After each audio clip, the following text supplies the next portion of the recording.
Hi guys, good morning. Ayan, so andito ako ngayon sa Filipino store sa Tambayan ni Kabayan guys. So order ako ng bibili pala ako ng guys, ng ulo ng baboy dito.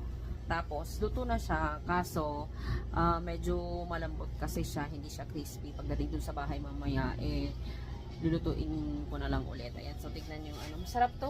Ang partner niya guys, Mang Tomas na hot and spicy. So, yun na lang yung iuwi ko na ulam namin para may ulam na kami mamaya.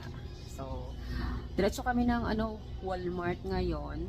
Tapos, may bibili ng konti na tinapay para sa baon ni Daddy. Tapos, uwi na kami para maluto ko na yung ulo ng baboy. Papakita ko sa inyo yung ulo ng baboy, guys. Kasi, ang sarap. Yan. Taran! May tenga pa. Ayan. Yun o. Laki. Ayan. Tapos may isda. Kaso naubos yung saging. Wala nang saging. Ubos. Nagluluto pa si ate. Ayan. So nagluluto pa si ate ng saging. Kasi nga nag-order ako.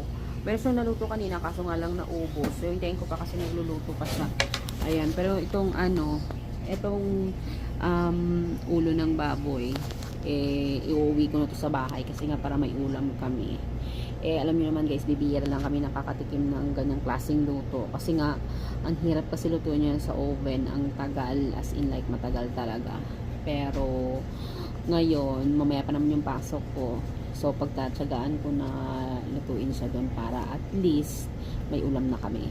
Ayan, so for now, bye na muna guys, and see you na lang ulit mamaya doon sa Walmart. See you, bye!